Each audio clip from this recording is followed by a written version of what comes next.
We have today a special guest, a new appearance on Woke Virus. Today we have Rowan Atkinson. Okay, so if you don't know who Rowan Atkinson is, if you've seen any of the Mr. Bean films, that's him. Okay, and yeah, guys, he literally trashes wokeness. I don't want to get too much into it, right? Obviously, I don't want to spoil it, but if you're somebody that's very sensitive, viewer discretion is advised.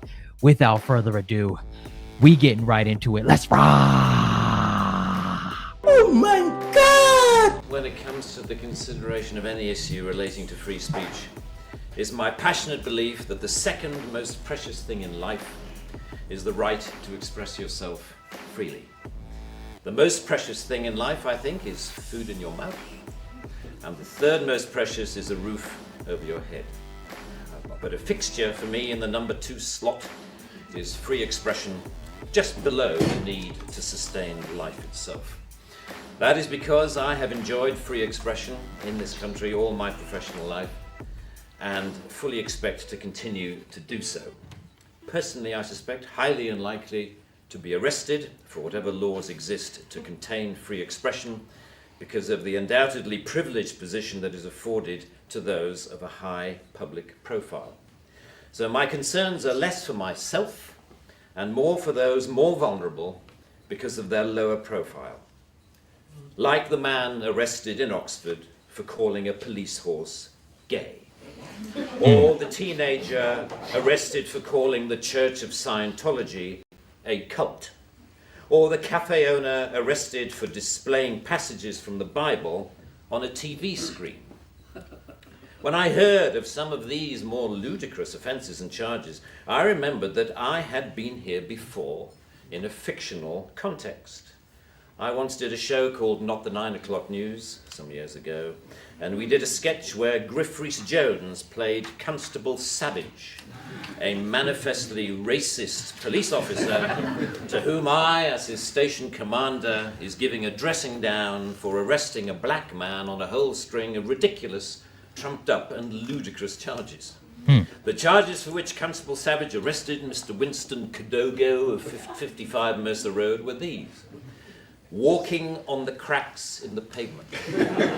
Wow. Walking in a loud shirt in a built-up area during the hours of darkness. And one of my favorites, walking around all over the place.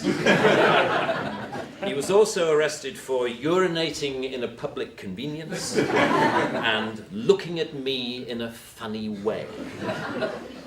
Who would have thought that we would end up with a law that would allow life to imitate art so exactly? Nah, that can't be real. That is wild. I've never, ever, ever heard of some nonsense like that. Like, holy smokes.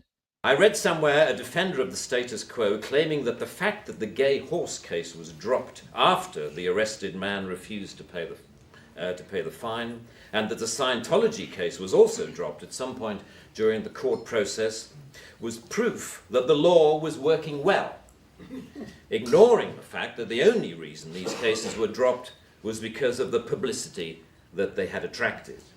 The police sensed that ridicule was just around the corner and withdrew their actions. But what about the thousands of other cases that did not enjoy the oxygen of publicity, that weren't quite ludicrous enough to attract media attention? Even for those actions that were withdrawn, people were arrested, questioned, taken to court, and then released. That isn't a law working properly. That is censoriousness of the most intimidating kind, guaranteed to have, as Lord Deer says, a chilling effect on free expression and free protest.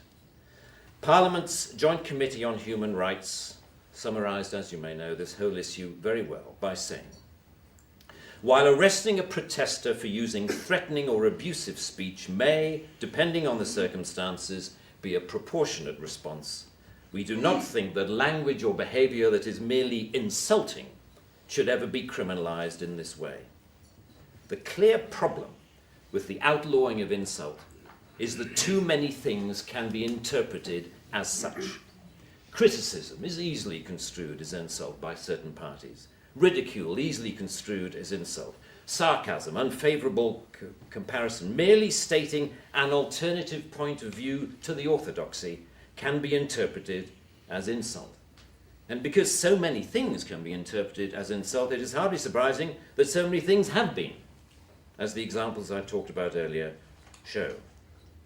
Although the law under discussion has been on the statute book for over 25 years, it is indicative of a culture that has taken hold of the programs of successive governments, that with the reasonable and well-intentioned ambition to contain obnoxious elements in society, has created a society of an extraordinarily authoritarian and controlling nature. That is what you might call the new intolerance, a new but intense desire to gag uncomfortable voices of dissent. I am not intolerant, say many people, say many softly spoken, highly educated, liberal-minded people.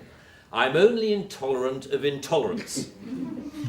And people tend to nod sagely and say, oh yes, wise words, wise words. And yet if you think about this supposedly inarguable statement for longer than 5 seconds, you realize that all it is advocating is the replacement of one kind of intolerance with another, which to me doesn't represent any kind of progress at all. Bingo. Bingo, bingo, bingo.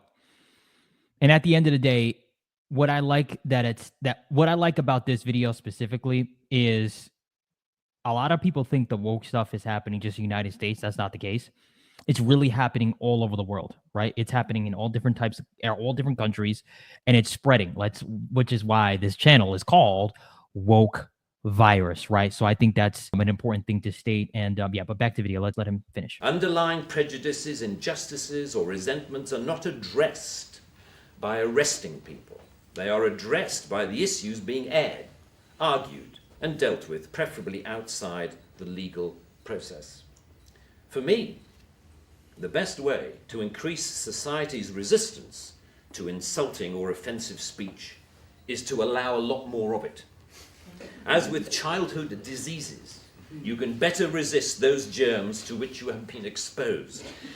We need to build our immunity to taking offense so that we can deal with the issues that perfectly justified criticism can raise. Our priority should be to deal with the message, not the messenger. As President Obama said in an address to the United Nations only a month or so ago, laudable efforts to restrict speech can become a tool to silence critics or oppress minorities. The strongest weapon against hateful speech is not repression, it is more speech. And that's the essence of my thesis, more speech. If we want a robust society, we need more robust dialogue, and that must include the right to insult or to offend.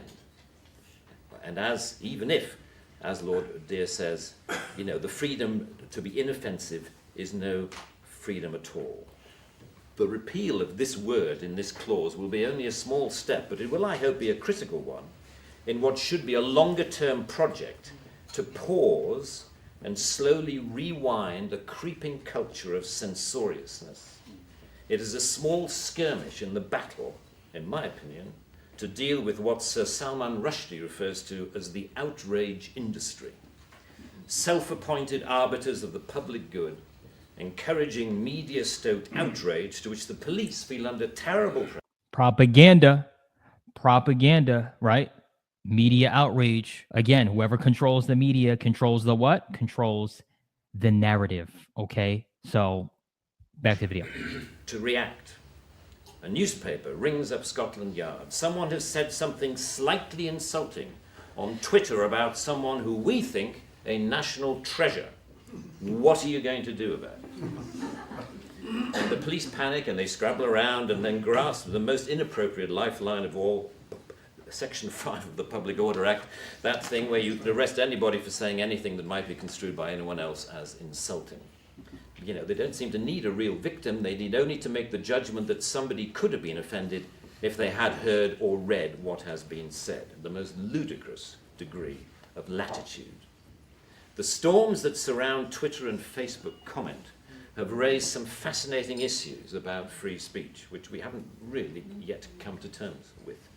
Firstly, I just want to interject real quick. I will admit that it has gotten better, right? And as far as, them censoring literally every single thing. But man, I mean, I remember if you spoke anything against, certain things, we'll just keep it at that, during a certain time, we'll just keep it at that. I know you guys know what I'm referring to. Get the censorship, right? You would get or they would say, oh, or basically what they would do is they would limit your reach, right? They did that too, right? They would literally, I literally knew people that were getting so much reach, so much engagement, so many followers, so many views. And the moment that they maybe spoke out or anything like that, or tried to go against the agenda, they literally got shadow banned. And I think it's still happening, which is why I'm like kind of tiptoeing around it a little bit, because that's just my personal opinion. I still think it's still happening, just going to be honest. I do still think that your reach gets a bit limited, in my opinion, right? And I'm not pointing the finger at any specific person that's running the show or company or anything. Again, it's the media as a whole. So back to the video. That we all have to take responsibility for what we say, which is quite a good lesson to learn. But secondly, we've learned how appallingly prickly and intolerant society has become. Facts. All right, guys, I'm going to end this here.